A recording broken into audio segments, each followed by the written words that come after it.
Leadership, leadership ethical second part है, दूसरा हिस्सा है। Ethical leadership is a leadership that is directed by respect for ethical beliefs and values and for the dignity and rights of others and rights of others.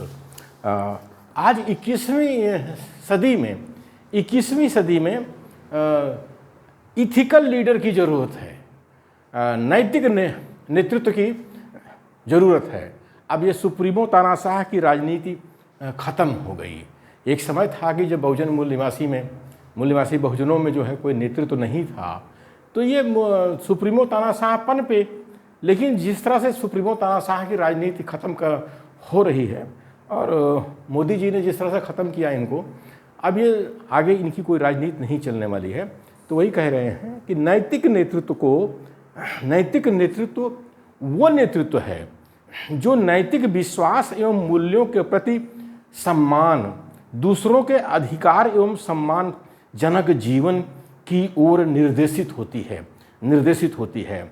मतलब नैतिक नेतृत्व वो है जो नैतिक विश्वास और मूल्यों के प्रति सम्मान रखती है, जो सिद्धांतों पर कार्य करते हैं, उसको कहते हैं नैतिक नेतृत्व, जिनका कोई सिद्धांत होता है, दूसरों के अधिकार एवं सम्मानजनक जीवन की ओर निर्देशित होते हैं। जो नैतिक नेतृत्व होता है वो दूसरों के अधिकार की सुरक्षा करता है, उन्हें सम्मानजनक जीवन देता है। और ये सुप्रीमो तानाशाह इनका कोई इनका सिद्धांत नहीं होता है, और शैतान इनको हड्डी फेंक देते हैं तो हड्डी नोचते बैठे रहते हैं। इनको समाज से कुछ लेना देना नहीं है। ये जो मूल निवासी बहुजन है, इसके आरक्षण के अधिकार खत्म हो रहे हैं, संविधान खत्म हो रहा है, लोकतंत्र खत्म हो रहा है।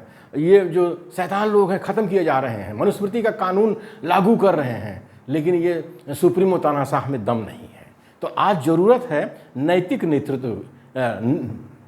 नेतृत्व की। यही नैतिक नेतृत्व है जो कि नैतिक विश्वास और मूल्यों के प्रति सम्मान रखेगा और ये सिद्धांत की राजनीति करेगा। तभी ये शैतान डरेंगे और संविधान की रक्षा होगी, लोकतंत्र की रक्षा होगी। और नैतिक नेतृत्व है जो दूसरों के अधिकार को मान्यता देता है। जैसे आज पसमानदा मुसलमान हमारे हैं, पसमानदा, उनके अधिकार को कौन देगा, उनको अधिकार कौन देगा, उनके अधिकार का संरक्षण कौन करेगा? ये सुप्रीमो तानाशाह तो नहीं कर पाए।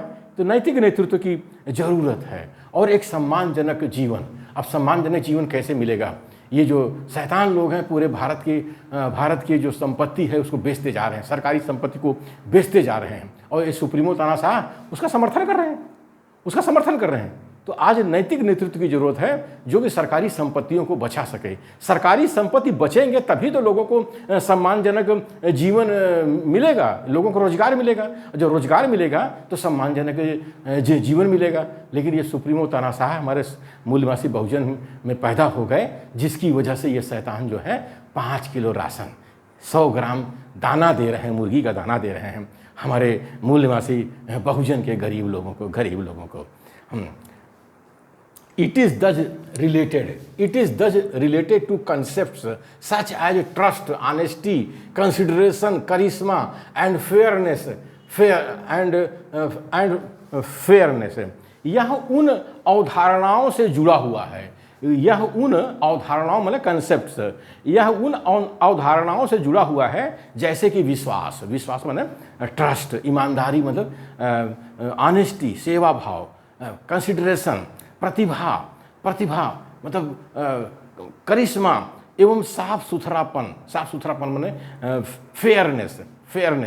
तो यह उन अवधारणाओं से जुड़ा हुआ है। नैतिक नेतृत्व जो है उन अवधारणाओं से जुड़ा हुआ है जैसे कि विश्वास, ईमानदारी, सेवा भाव, प्रतिभा एवं साफ सुथरापन।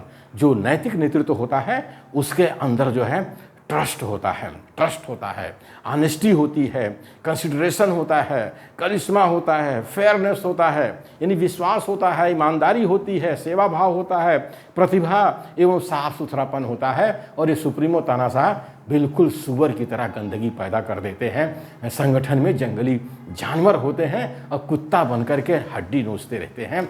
शैतान इनको हड्डी दे देते हैं, हड्डी चूसते बैठे रहते हैं। समाज के ऊपर जुल्म अत्याचार होता है, बुलडोजर चलते हैं, ये उसका कुछ नहीं कर पाते। मीडिएट्स फेयरली, इसका मतलब होता है नैतिक नेता बीज बचाव बहुत ही साफ सुथरे ढंग से करता है। भाई इंसानों का संगठन है, लोग लड़ेंगे, झगड़ेंगे, वाद विवाद होगा, मनमुटाव होगा, तो जो नैतिक नेता होता है वो जो बीज बचाव करता है, लोगों को एक साथ जोड़कर चलता है, तो ही कहा गया है कि नैतिक नेता बीज बचाव बहुत ही साफ सुथरे ढंग से करता है। फेयरली साफ सुथरे ढंग से करता है। और सुप्रीमो तानाशाह ये इससे कोई मतलब नहीं है, ये और गंदगी फैलाता है। ये moral leader is an expert in solving problem in a way that is fair to everyone involved. एक नैतिक नेता समस्याओं का समाधान इस प्रकार से करता है कि वो मतलब शामिल प्रत्येक के लिए साफ सुथरा हो, मतलब फेयर हो, तो वो नैतिक नेता है। सुप्रीमो तानाशाह ये समस्याओं का समाधान करता ही नहीं, और करता भी है तो उसमें कोई साफ सुथरापन नहीं होता है। सबके सब नाराज रहते हैं। ये फ़र्क है एक नैतिक नेता में, सुप्रीमो में, यही फ़र्क है। इथिकल लीडरशिप में यही फ़र्क है, सुप्रीमो लीडरशिप में यही फ़र्क है। सुप्रीमो लीडरशिप सुअर होता है। They consider all the opinions and suggestions.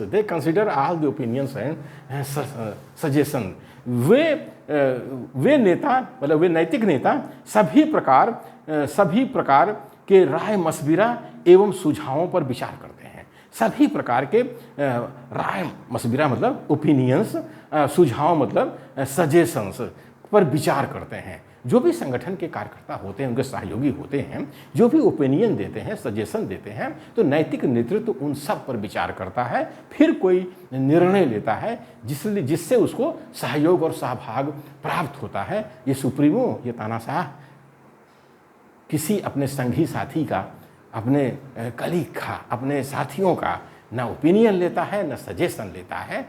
सबके साथ जो है तानाशाही का व्यवहार करता है और संगठन में जो है गंदगी फैलाए रखता है। ये है सुप्रीमो तानाशाह। इसीलिए कहा है सुप्रीमो तानाशाह को वन मैन लीडरशिप। तानाशाह व्यक्तिवादी इसीलिए कहा जाता है कि वो केवल अपनी ज़िंदगी जीता है, बस थोड़ा सा हुआ तो अपना परिवार, बाकी संगठन के कार्यकर्ता गए भाड़ में। तो आज मूल निवासी बहुजन का जो पतन हुआ है भारत देश में, और उनके ऊपर जो मनुस्मृति लगाई जा रही है, भारत के संविधान की हत्या हो रही, लोकतंत्र की हत्या हो रही है, और उनके ऊपर मनुस्मृति के कानून लगाए जा रहे हैं, नई शिक्षा नीति लगाई जा रही है, लेटरल एंट्री लगाया जा रहा है, ईवीएम, कोलिजियम, ये सब क्या है?